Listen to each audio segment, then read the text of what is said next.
Hi hello welcome to A special debate. ఆ debate ఏంటంటే రాజధానిలో ఒక బెట్టింగ్, అది కూడా చాలా వెరైటీగా జరిగిన విషయం మీకు తెలుసా? ఎవరు రాజధాని అమరావతిలో ఉంటే కనకదుర్గమ్మ గెలిచినట్టు, రాజధాని విశాఖపట్నానికి వెళ్తే కనక మహాలక్ష్మి గెలిచినట్టుగా కొందరు మాట్లాడుకోవడమే కాకుండా పందాలు కూడా కాసుకున్నారన్న విషయం తెలుసా? ఈ లెక్కన కనకదుర్గమ్మ ఈరోజు అమరావతి రాజధానిగా అసెంబ్లీలో డిక్లరేషన్ ఇవ్వడంతో కనకదుర్గమ్మ ఈరోజు పైచేయి సాధించినట్ట. ఎందుకని కనక మహాలక్ష్మి పవర్ సరిపోలేదు. ఆ, ఈరోజు అసెంబ్లీ 9వ తేదీ ఆ, ప్రమాణ స్వీకారానికి అన్ని ఏర్పాట్లు చేసుకొని ప్రమాణ స్వీకారానికి హోటళ్ళు కూడా బుక్ అయిపోయాయి.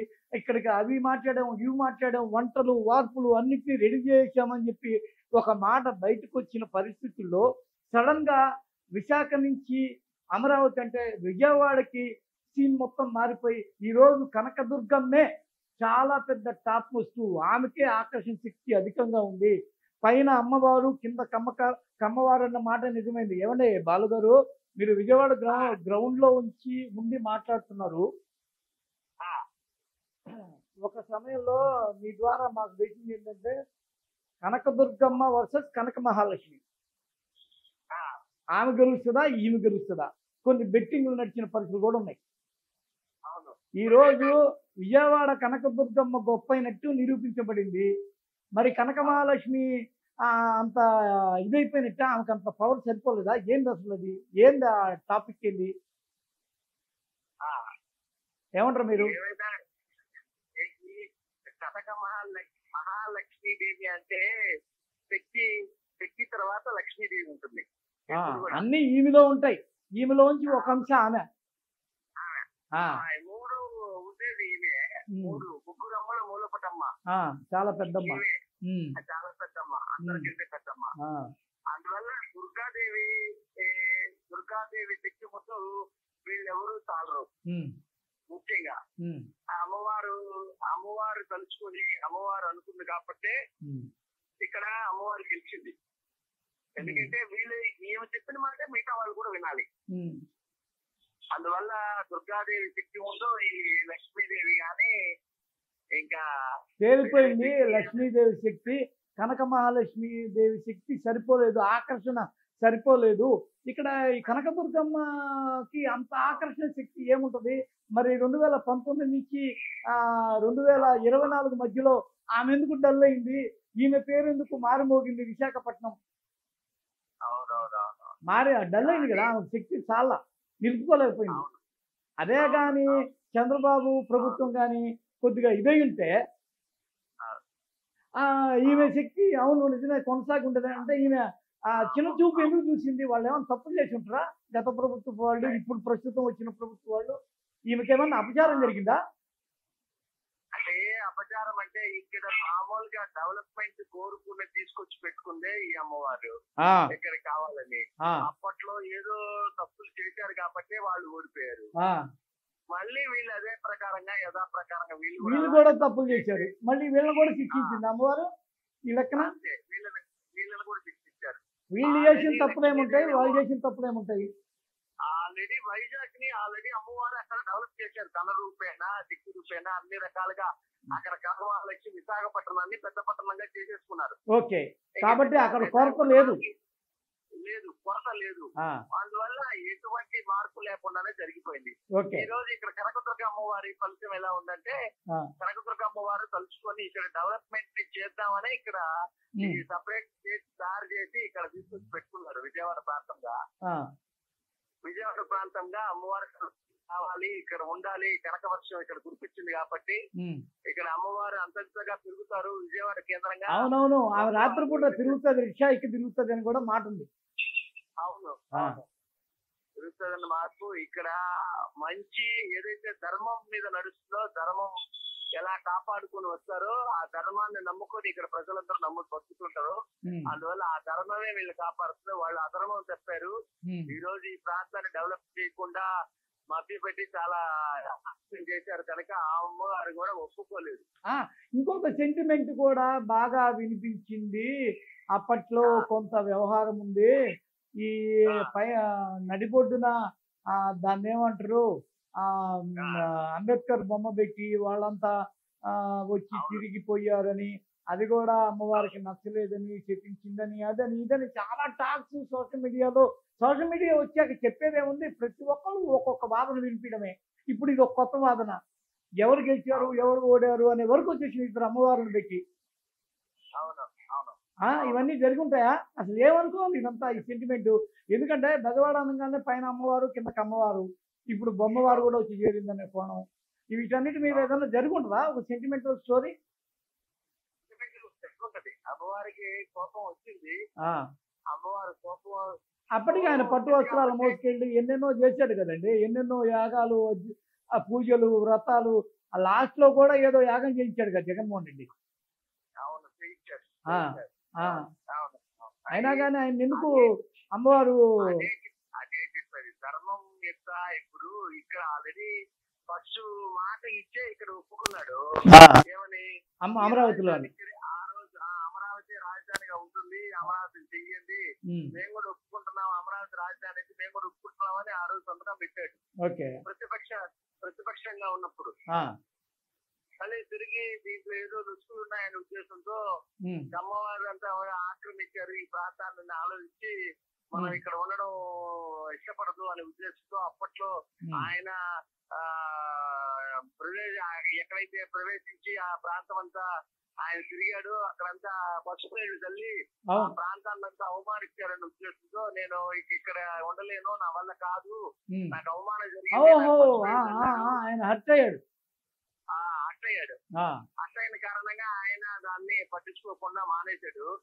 కానీ అంటే రాజధానికి సంబంధించిందంటే ఇది స్టేట్ లెవెల్లో పేరు కదా, సెంట్రల్ వైడ్ మన ఆంధ్రప్రదేశ్ కి రాజధాని అమరావతి అని పేర్కొన్నారు. అందుకోసం అమ్మవారు కూడా అప్పుడు గట్టిగా నిలబడ్డారు. చాలా మంది కూడా ఇక్కడి నుంచి అనుకున్నారు. ఈ ప్రాంతం అంతా రైతులందరూ కూడా ఎన్నో వేల ఎకరాలు ఇచ్చారు. ఆ వేల ఎకరాలు ఇవ్వడం వల్ల కూడా కొంచెం వాళ్ళు నష్టపోయినట్టు అయిపోయింది. ఇక్కడ అమరావతి డెవలప్ అవుతుంది, ఈ ప్రాంతం అంతా డెవలప్ అవుతుంది, అన్ని రంగాల్లో ఇక్కడ ఫస్ట్ ముందు ఉంటుంది అని అనుకున్నారు.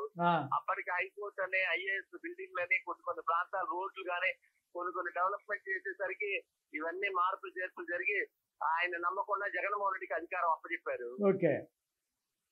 చంద్రబాబు నాయుడు చేయలేదని ఉద్దేశంతో ఇంకా జగన్ వచ్చి కూడా ఏమీ చేయలేకపోయినా ఓన్లీ సంక్షేమం మీద దృష్టి పెట్టాడు, అభివృద్ధిని పట్టించుకోకుండా మానేశాడు అనే ఉద్దేశంతో మళ్ళీ జగన్ తీసుకుపోయి ఏదైతే ఇక్కడ ధర్మం ఒకటే నిలబడింది, అమ్మవారు ధర్మానికి ఎక్కువగా ప్రాధాన్యత ఇస్తారు కాబట్టి అమ్మవారు ఈ రోజు గెలిచారు ఇక్కడ.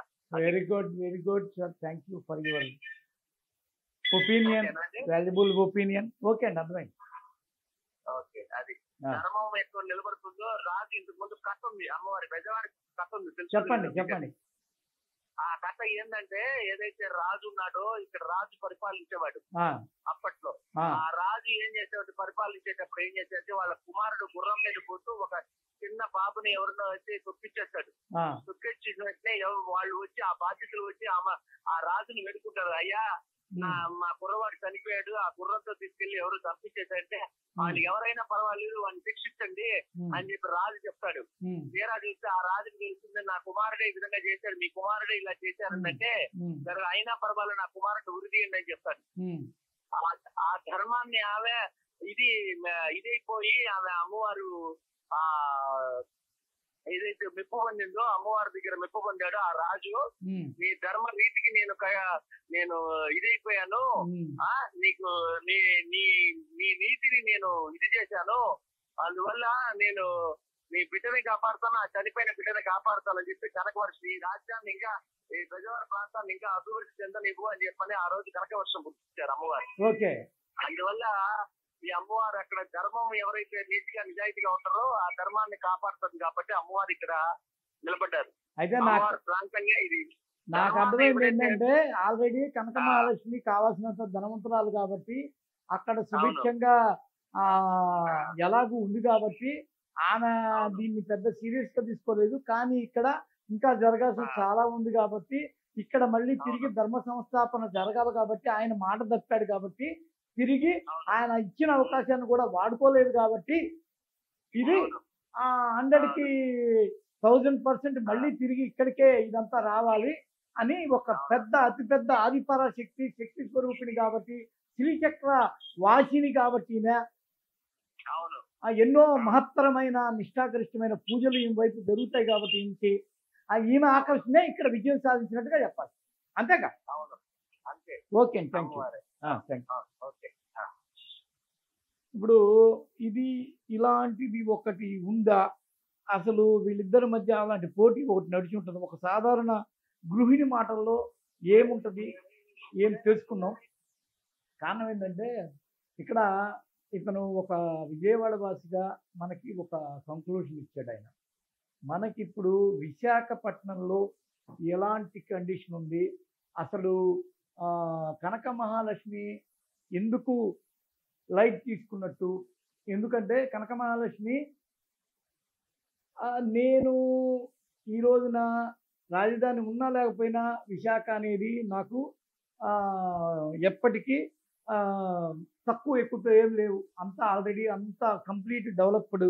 ఈ డెవలప్డ్ ఇష్యూలో నేను ప్రత్యేకించి నేను ఇప్పుడు ఎందుకు దాన్ని అది పనిగా ఇచ్చేయాలి, అక్కడే ఏదో కొరత ఉంది కాబట్టి అదేదో అటువైపే జరగాలి అన్న కోణంలో ఈమె అనుకుంది.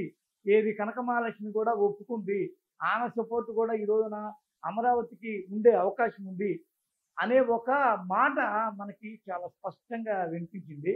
దీని పట్ల మనం ఒక అంచనాకి ఐడియాకి రావాలి. ఎందుకంటే ఈ ఫోన్ కానీ కలిస్తే ఒక చిన్న అభిప్రాయం కూడా తీసుకున్నాం. ఎందుకంటే అన్ని మనమే మాట్లాడుకోకూడదు కాబట్టి. చెప్పండి. ఒక ఆధ్యాత్మికవేత్తగా, ఒక గృహిణిగా మాకు ఇక్కడ ఒక చిన్న పోటాపోటీ దృశ్యం కనిపించింది.